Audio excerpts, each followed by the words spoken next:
Mr. Cyril Mangal is here with us on Island Ripple, and he is the president of the St. Lucia Cycling Association, and he has a couple of other hats, but we're going to have a talk with him to see what's happening in regards to cycling in the Caribbean and in St. Lucia in particular. Mr. Mangal, welcome to Island Ripple. Thank you, welcome.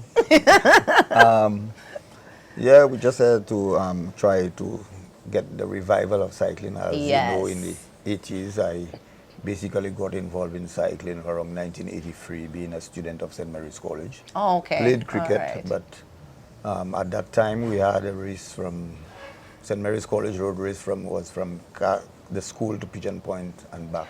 Oh, and wow, that is a long distance. It's just about 14 miles, and it was what started my love with cycling. And they also had a 800-meter and 1,500-meter race on the track. So basically, I got involved with cycling. Then I came second in my first race in '83, and third in '84 because you had my brother Henry who came in first and my twin brother John second. And so literally your entire family. Yeah, so we had about 5 of us who rode. Timothy Mangal, who's in golf now, he rode. And my deceased brother Horace Mangal, who I thought didn't have much success, but I thought he was the strongest of the two. Okay. So I won the 1984 Olympic,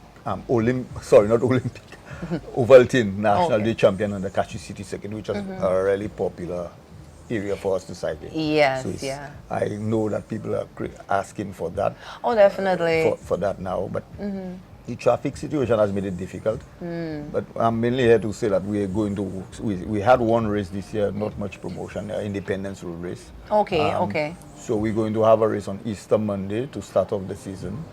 We haven't finalized all the calendar, but it's important that we start the race on Easter Monday from 7:30. 43 kilometers, which will be from the waterfront to the Union roundabout and back 5 times, which will cover 43 kilometers. Wow, 5 times? Yeah. Okay. So it's just 43 kilometers. It's not long. It's for road cycling. 43, but you know, it sounds like a lot for me. But all right, to put things into perspective into cycling, I will just let you know for categories and maximum distances. Okay. For example, a minimum, you would say 13 and 14 years is expected to do around 40 kilometers. Okay. Cardi, 15, 16 will do about 80 kilometers maximum. Okay. A junior, 17, 18 years is expected to do maximum distance of 120 kilometers. And a U23 will do a distance about 160 kilometers, about 100 miles. And if you go into the Panama as an elite, you will do about 200 kilometers. Oh my goodness. So we have the Pan American Cycling Championship this month. Okay, all right. We're not sending any cyclists. We don't have anybody ready for it. Yeah. But the race we're going to have is going to have we may have a couple female, not much, but we're starting off. You have the masters, you have the elite, U23 and juniors, and probably some cardi. So we expect to have about 23 riders. Okay. Not much at this time, although we didn't have much numbers, but we had more crowd support in that area. So it's been a difficult thing for the cycling development. For the last 2 years, we haven't done nothing much through COVID. And one of the issues that's affecting cyclists is safety and road safety. Because when I looked at, we had 23 riders the last race. We only had about, under 18, we only had about 5 or 6 riders. Okay. Right? And some older ones. Right. So there's something we want to, share with the public, that they need to share the road with us. Yes, please share the road with the cyclists. I had an example of my doctor. He bought a bike, he came and ride, and just because a car passed too close to him, he stopped riding. Oh, wow. So we're trying to promote something like give cyclists 1.5 meters when you pass for safety. Because that's one of the difficulties for cycling. Right. So we hope that people could come up and support. We hope we can go back to the city circuit again, because that's where I started. That's where I won my first race in the Kachi City circuit. The former president Julius Drysdale, the Ovaltine, and Brighton and Partners sponsored that event. But one of the things that happened before, you see, the time has changed, where you had less traffic and less police. We got the police free at the time. Right now we have to pay for police service because the traffic department is so understaffed sometimes. People have to come on the weekend, and it's putting a strain in terms of doing that. And the logistics for closing the city circuit is much more than what it was before. It's much more, challenging. Whereas the city circuit used to go Jeremy Street, Pena Street, Maygood Street, Chaussee Road. The last years we have had is just cut off to Chisel Street and come across. Yeah. So it is something that can be done, and it's something that we have in the plans this year, but we're going to start with what is easier and more manageable, which is probably a road race going, and you have a rolling closure. So this race we hope to start at 7:30, and the winner should do that in less than an hour and 15 minutes. Okay. I think. The last time they did an hour 15 minutes. It depends on how strong the wind is, because if it's windy, sometimes you go slower. Okay. So people don't know, but one of the most difficult thing in cycling is to combat wind resistance. So if it's strong, you're going to go slow. The faster you go, it's the wind. That makes sense. That actually makes sense. I remember just growing up, going to school, just looking forward to those cycling competitions in the Castries City Circuit, and I think St. Lucia is really missing that pastime. So we're hoping that, with support from our viewers and, people would actually support the race coming up. But aside from the ones coming up for Easter Monday, what are the other plans of the association in regards to the development of cycling in St. Lucia? Last year we had a youth development program funded and assisted. We got assistance from the St. Lucia Olympic Committee. So we have a crop of young riders from Monrepo, Maygood. We did more south, and in that area you have a young girl from Viewfort, who's doing well, Serafina Williams. She's also an athlete. She runs athletics. So there's a tussle between cycling and athletes. But we have some young guys coming in. We have Omari and we have Denver Alphonse from Denry, who goes to his. Okay, all right. We plan this year to move that another development program in the Beausejour area. We haven't settled on the date yet, but we need to do that program to get youth involved in cycling. Great stuff. So the Olympic Committee, the National Lotteries Authority, I just got informed that they have approved some funds for us for a series of races in that same area. Oh, that's wonderful. So, and we will be also working with the Olympic Committee in that regard. I mean, they had asked us what priority we had, and our priority would be on local development this year and have some races to get the youngsters involved. So, that's great. in that racing program that we have just proposed, is we're going to have a series of races.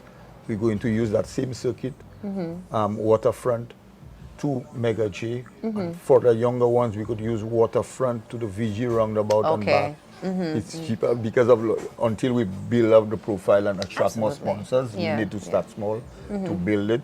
And we plan to have about 5 races. We haven't set the date, but that's the first one we're going to go ahead because that's a holiday. So that means we definitely need to have you to come back on Island Ripple to let us know when, so our people can look forward to that. So we hope to have 4 more races there, and they will gradually increase. At a point, it will be 10 laps. So as we go into the year.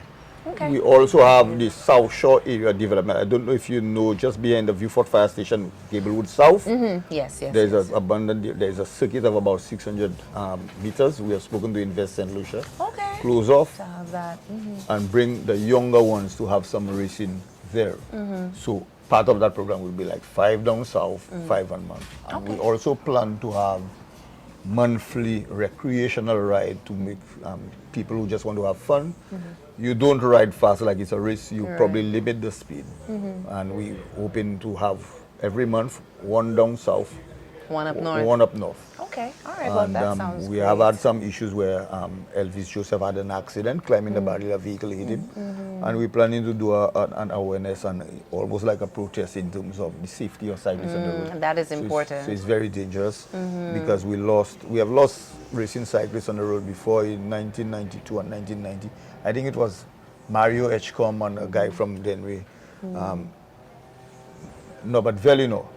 I think Velino was hit from behind, and Edgecombe was coming out of the Union Gap, and somebody ran. So it's something we have to sensitize people of. The drivers probably, we think we need to have probably regulations or signage to let people know that we do use the road, because when you say people, you don't see much cycling. The issue is kids love bikes, but where the question is, where do they ride? That's On right. which So that roads needs do to they be- ride? Is it safe? So parents are fearful of the safety. That's why we've been advocating for cycling velodrome from 1997. It was in a Labour Party manifesto, and I am pushing it through. We haven't had that success, but I mean, I have had a discussion with the minister, and they're probably looking at it willingly. We have Oh, that's think good. they have asked for drawings for it. I mean, we have been in contact with the architects who does that. And a velodrome would open up to more cycling events. Whereas you have track and field. Road race, what we do primarily do is just a point to bank on the road, and I give you the distances. Whereas a velodrome, you would open, you have 400, you have sprints events, Right. which is over 1,000 meters. Just one-on-one, two guys go to sprint until you get to finals. Yes, Then you yes, have a yes. keyring, which is around 7 laps behind a motorcycle. And after the last 700, the motorcycle move on the sprint. That's an Olympic event. Oh, that's another. Yeah. Okay, so there's So a there are a lot lot of events yeah, that we there's have a not lot of explored things. because we don't have a track. That mindful in our program, we were just speaking on we want to go back in just to start with basics, even though we don't have track, try to go on the grass. So we want to have some grass track event on the Mindo Philip Park. Okay. Well, Because there are several events. You have pursuit, which is two riders start on either side of the track and they try to catch each other or whoever is fast. But cycling has a lot of events, and points race every 5 laps who gets points. okay. So there are a lot of events that we are limited to because of the fact we don't have a track or And I am velodrome. being educated on Yeah. cycling today because I had absolutely no idea. But Mr. Mangal, we just want to say Yeah. thank you so much for joining us Okay. on Island Ripple. Yeah. Be sure, ladies and gentlemen, to check out the upcoming races from the St. Lucia Cycling Association, and of course to support them in their endeavors to getting proper tracks for our young people. We will be right back with much, much more on Island Ripple.